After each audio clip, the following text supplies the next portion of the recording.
Last night, I was speaking to someone in the Clinton campaign at about 9:30, and they were still very encouraged by exit polling that they were getting from Michigan, Wisconsin, and Pennsylvania. Pennsylvania, unbelievable. That would rock you to So we have got a lot ahead. Mike Barnacle, I just have one question for you. Do I get a truck now? No, I can't afford it now. Do I get a truck now? All right. Still ahead on Morning Joe, we're going to speak with Donald Trump's campaign manager, Kellyanne Conway, plus Senator Rand Paul, who won his race for re-election last night after clashing with Trump in the presidential primary. By the way, and the Senate oh my gosh, we haven't even gotten there. So surprising. It was a stunning night.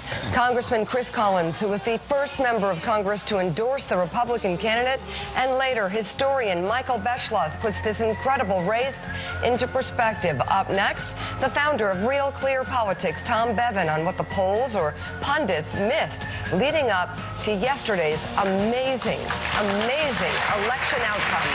More Morning Joe live from historic Studio 8H. Back in a moment.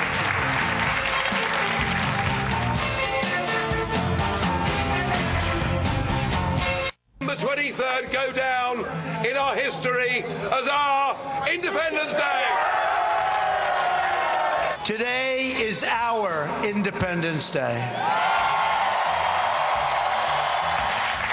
All right, joining us now, former Treasury official and Morning Joe economic analyst Steve Ratner, Washington anchor for BBC World News America, Katty Kay, and co-founder and publisher of Real Clear Politics, Tom Bevan. So what we're going to do is the global stuff with Steve and Katty, the Senate stuff with Tom. Go. That sounds good. By the way, I think actually the person that Trump needs to be talking to, President-elect Trump, is Theresa May, who actually is forging a new kind of conservatism over there. But I asked you a question a couple of weeks ago when everybody said this race was over. And I said, Katty, everybody's saying this race is over. You've lived in London forever. You know everybody that matters in London. How many people the night before Brexit thought that Brexit was going to end up the way it did? So in London, everyone went to bed that night thinking this is never going to happen. Britain's never going to leave the European Union. Even members of the Leave campaign didn't think that Britain was really going to leave the European Union. I ask you the same question now. How many of your friends thought that Donald Trump would win?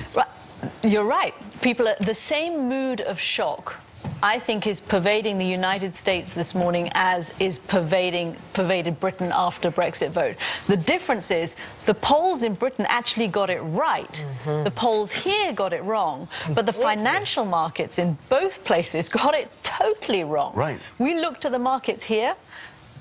The Wall Street rebounded when it looked like Hillary was going to do well. The dollar was strong. Now look what's happened. And I think, it's just we've got to look very carefully at our numbers in both cases. Yeah, well, so, Steve, there is, when it comes to reading the electorate, we can't say there's such thing as smart money anymore, can we? Because there is such a disconnect from this populist movement that's rising across the West. Western Europe and the United States, and they can't predict what's going to happen. No, look, the financial markets take their cue. They're not political experts. They take their cue from polls. They take their cue from what people on shows like this say, and they form a view. And their view was very similar to the view of many of the so-called experts, which was that Hillary Clinton was going to win handily. And so you saw this enormous reaction in the market when things started to go the other way. At what point did people inside the Clinton camp realize that things were just getting out of their control? I think it was well into the evening, because John Podesta did go down to the Javits Center and make what I wasn't there. What my friends who were there said to me was a very ebullient, upbeat speech. So I think it took a while for this all really to sink in. And as you said, the early exit polls were much different than the way this thing turned out. Well, global markets are facing heavy losses this morning following Donald Trump's victory last night. Here in the U.S., Dow futures fell as much as 800 points overnight, but have since bounced back somewhat from that low. At one point, the CME, which runs the futures contracts, took steps to prevent the NASDAQ and S&P from trading below their pre-market lows. In Japan, the Nikkei suffered its biggest loss since the Brexit vote, shedding as much as 1,000 points. By the time the trading ended, the index had lost more than 5% of its value. European markets are in the red during morning trading. London briefly crossed into positive territory. So, Willie, we wanted Tom to come here from Real Clear Politics because yesterday afternoon I also tweeted, nobody can say that there's not somebody out there predicting this is going to be a tight race, because Tom and the people over at Real Clear Politics basically predicted a tie. Nobody else came close. There was a lot of questions last night, Tom, about polling in general. I mean, the assumptions we were making at 6 o'clock last night totally fell apart by 9 o'clock last night. What happened? Let me just ask you point blank, as somebody who looks so closely at these polls, why were they so wrong? Well, Joe was talking about this earlier. I mean, the evidence was there if you were willing to look at it and see it for what it was. In Florida, there were polls that showed Donald Trump ahead. North Carolina, there were polls that showed Trump ahead. By the way, the New York Times Upshot had Trump actually up 4 points the week before. That's right. Polls in New Hampshire, the same thing. The last poll that we put in for Michigan had Trump ahead, and Pennsylvania had Trump ahead by a single point. So the evidence was there that there was something going on. And we talked about how, you know, in 2012, our national average had, I think, Obama at less than 1 point on election. He overperformed by 3 points. So there certainly was the possibility that there could be overperformance or underperformance by roughly that amount. And that's kind of what we saw in a lot of these battleground states. Trump overperformed his numbers.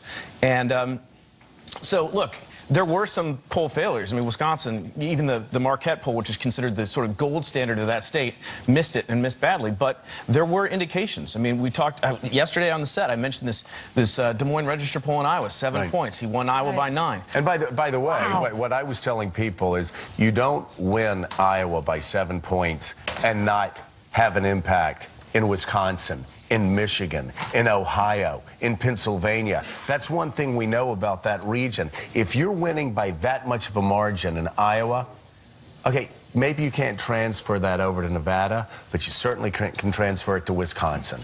Exactly. And that's one of the things. I mean, usually, right, the states sort of move in conjunction with each other. Right. You're not going to lose Florida by 5 points and win Pennsylvania by 10. It just doesn't work that way, given the makeup of these states. And to your point, Joe, Wisconsin was a little bit of a different story, right? That's a state that fell hard for Obama in 08 and 12. But prior to that, it was really, really close in 2000, Always 2004. Close. And tracked really, really closely with Iowa. They moved sort of almost together in tandem for the previous 4 or 5 cycles. So, Willie, what we found out was Barack Obama, for the Democrats, was a one-off. Just like Donald Trump is a one-off, there's probably not going to be another Barack Obama. Just like Republicans searched 30 years for another Ronald Reagan, never showed up.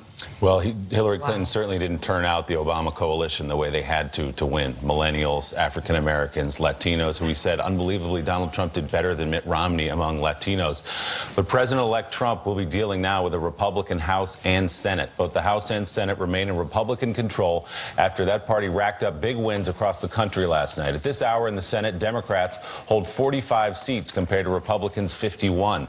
Democrats picked up 1 seat in Illinois after Congresswoman Tammy Duckworth ousted incumbent Senator Mark Kirk. In Nevada, Democrat Catherine Cortez Masto has become the first Latina elected to the upper chamber of Congress after she